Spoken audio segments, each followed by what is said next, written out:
Alright. Alright, so I'm getting on the other side over here.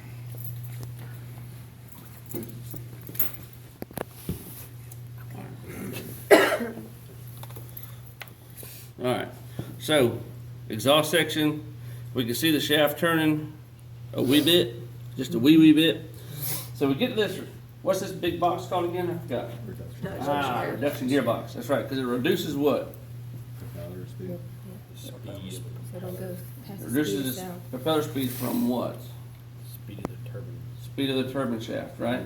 So turbine shaft comes in at say 10,000 RPM. It goes through here and now we're down to say 2,600 on the prop. Maybe less, who knows? We're around there, 2,600 RPM. So it reduces it pretty significantly. And if you watch these gears, you can see how slow they turn. This gear system with all these small gears and this big round ring gear and all that, what's that called? Planetary. A planetary gear system, that's right. Now look at here. These gears right here, I might have to turn the light off of these. Yeah, I probably will. We turn the light on real quick. No, those aren't the ones I was thinking of. Those are bevel gears, but they're just angle gears. I was going to show y'all bevel. But what goes on, alright, we got our reduction gearbox. Y'all following through it pretty good. And we're here at the reduction gearbox. You see these shafts that go to the outside? Something goes in on the spline gear. What are those shafts for? What goes on here? What do we need on the reduction gearbox for a turboprop? Governor. Need a governor for what? Make sure it doesn't go above certain RPM. Make sure what doesn't go above certain RPM. Propeller. Propeller, okay. So basically propeller governor, and it changes, how does it do that? Changes something.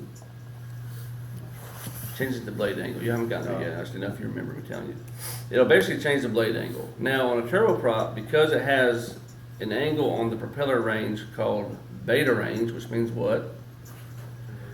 Beta range means it's reverse. So it's as if you're taking chomps at bits of air, and then all of a sudden you're still turning the same direction, but now you're pushing air from it. Now because it has beta range, you have to be able to increase the RPM in beta range. But to get to beta range on most aircraft, most turboprops, you take the throttles all the way back to the stops, you lift them up, and you pull them back a little bit more. And what that does is it activates the beta range. So if they're all the way back, how do I get my RPM to go up in order to stop and slow the aircraft down? There's got to be something else involved. So what you have is up top here, you're going to have a parallelogram. Basically, it's going to be part of your propeller control fuel control unit. It'll be tied through a cable to the back to the main fuel control unit. When you go to beta range, it automatically adjusts the fuel control in the back through mechanical linkages to increase the engine RPM or fuel flow to the engine. That increases the RPM, and in which turn, blade turns faster, pushes more air, you slow down quicker. Now, if you ever flown on a turboprop that hit beta range and had to stop really quick, I flew on a Brazilian to make it, or Atlanta one time. There was like 35 of us on board. It was packed. They hit the ground. She hit beta range and the brakes. And she had been stopping at 500 feet. I mean, it was just like, about to come out of your seat. So it stops really well. They're good short range capabilities. So you're also going to have a drain on your gearbox, which should be right over It's down. here, I think. Yeah, that looks like it. And you're going to have some more stuff probably out there. Now over here, what's this little thing over here called? Somebody come tell me.